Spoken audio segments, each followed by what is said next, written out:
नमस्कार। इस वीडियो में हम बात करेंगे objective question with negative marking को कैसे सॉल्व करें।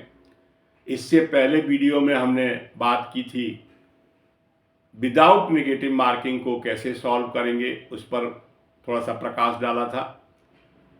अगर कंपटीशन के अंदर कोई ज़रूरी नहीं है कि साइंस कंपटीशन, कोई भी कंपटीशन हो आपका और उसमें ऑब्जेक्टिव क्वेश्चन है, तो आपने कोशिश की होगी उस सब्जेक्ट का, उस टॉपिक का, उस सिलेबस का अच्छी तरह स्टडी करके आए होंगे अपने योग्यता के अनुसार।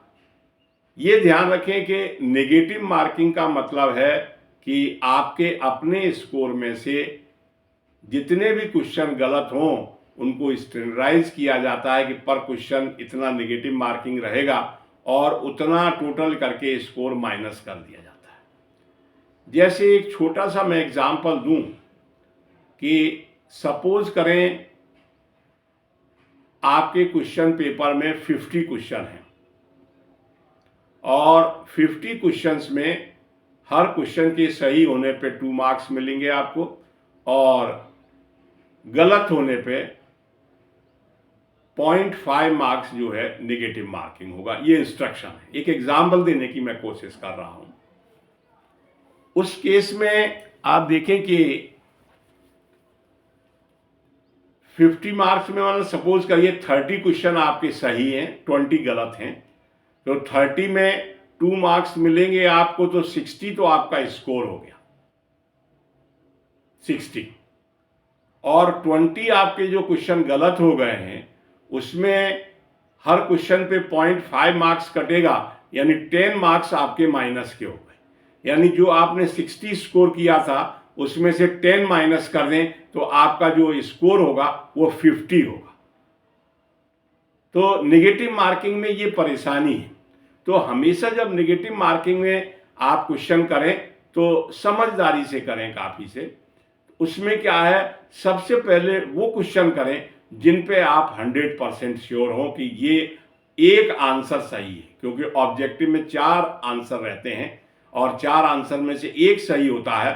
और आप देखिए ऑब्जेक्टिव क्वेश्चन बनाने की ये खासियत होती है, ऐसा लगता है कि चारों ही आंसर सही है, वेरी क्लोज होते हैं आंसर एक दूसरे के, तो हमको ऐसा लगेगा चार। उसके लिए हमको चाहे थ्योरी हो, चाहे न्यूमेरिकल हो, चाहे एनालिटिक क्वेश्चन हो, बड़े डीप स्टडी करके उनकी प्रैक्टिस करके एग्जाम में जाना होता है। तो उसके लिए मैं सभी को कहूँगा, सभी बच्चों से, कि एकदम ऐसे ही न जाएं, पढ़ें थोड़ा सा सब्जेक्ट को, क्योंकि एग्जाम खत्म होने के बाद आपके पास काफ़ी टाइम है और ऑब्जेक्टिव क्वेश्चंस जो हैं आपको ऑनलाइन अवेलेबल हैं, बुक्स अवेलेबल हैं, उनमें प्रैक्टिस करें। हमेशा ध्यान रखें कि प्रैक्टिस मेक्स मैन परफेक्ट। तो प्रैक्टिस आप थोड़ा सा करेंगे, आपको नेगेटिव विद नेगेटिव मार्किंग की भी प्रैक्टिस हो जाएगी, क्योंकि नेगेटिव मार्किंग में यही ध्यान रखना है कि हमको अपना हाथ कंट्रोल करके चलाना है, पेन कंट्रोल करके चलाना है कि हमें जो 100% श्योर हैं उन क्वेश्चंस को कर लें। उसके बाद देखें कि अगर, वैसे तो मैं ये राय देता हूं, अगर कोई बच्चा 90% पहुंच जाता है, 90, 80 प्लस 85 और 90 के प्लस पहुंच जाता है 100% श्योरिटी पे, तो 10% क्वेश्चन को वो छोड़ सकता है। अगर मान लीजिए बच्चे की कंडीशन ये है कि उसने 60% कर लिए हैं और 40% क्वेश्चन उसके बच रहे हैं, तो मैं एक सजेशन और दूंगा कि वो 40% क्वेश्चंस में बच्चे ये देख लें कि 2 आंसर किसके उनको सही लग रहे हैं। कि 4 आंसर दिए हुए हैं, उनमें से 2 गलत हैं और आप श्योर हैं कि 2 गलत हैं, 2 सही हैं। तो उनमें से अगर आप देखेंगे कि कोई एक क्वेश्चन पर अपना कॉमन सेंस यूज करके अंदाजा करके सही करेंगे, तो अगर मान लीजिए इस तरह के आपके 20 क्वेश्चन हैं और 20 क्वेश्चन में आप देखें कि प्रोबेबिलिटी जो बनती है वो 50% की सही होने की बनती है। मान लीजिए 20 में से 10 भी अगर आपके सही हो जाते हैं तो आपको 20 मार्क्स प्लस मिल जाएंगे और 10 10 मान लीजिए आपके 10 गलत भी हो गए हैं तो उसमें से आपके 5 मार्क्स कर मतलब नेगेटिव माइनस कर दिए जाएंगे, तो आपको टोटल जो है 15 मार्क्स का गेन हो जाएगा। तो हमेशा ध्यान रखिए, वैसे तो आप देखेंगे यूट्यूब पे हजारों वीडियो पड़े हुए हैं, उन्होंने 3 गलत 3 सही लग रहे हैं आपको तो भी करिए, ऐसा ना करें आप। नेगेटिव मार्किंग में हमेशा ध्यान रखें कि नेगेटिव मार्क में 100% श्योर हो वो करें।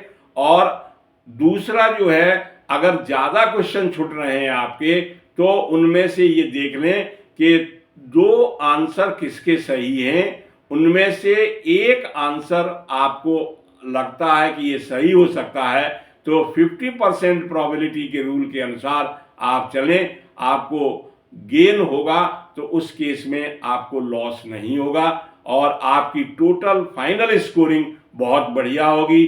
3 सही हैं 3 गलत हैं, उसके मतलब 3 सही अंदाजा करने में आप बिल्कुल उसमें ना पड़ें, क्योंकि नेगेटिव मार्किंग में आपका अपना कमाया हुआ मार्क्स जो है माइनस होता है। इसलिए मैं राय दूंगा बच्चों को कि जहां तक हो सके 100% श्योर पे रहें, और उसके बाद थोड़े बहुत क्वेश्चन छूटते हैं टेंशन न लें बिल्कुल, और अगर ज़्यादा छूट रहे हैं तो 2 सही है उसमें से एक का अंदाजा करें और उनको करें, तो कम से कम जो है आपके ज़्यादा से ज़्यादा बढ़िया मार्क्स आ सकेंगे, जिससे कि आपका फाइनल स्कोरिंग अच्छा होगी।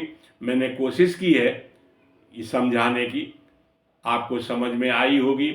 अगर आपको मेरी बात समझ में आई हो, आपको अच्छा लगा हो, तो आगे मेरे को प्रोत्साहित करने के लिए सब्सक्राइब करें, और सब्सक्राइब करने के बाद लाइक करें तथा कमेंट में ये भी लिखें कि आगे मैं और किस टॉपिक पे आपके लिए वीडियो बनाकर डालूं, जिससे कि आने वाले टाइम में कंपटीशन में बच्चों का ज्ञानवर्धन हो सके और उनका भला हो सके। बहुत बहुत सभी को मेरा नमस्कार, धन्यवाद, जय भारत।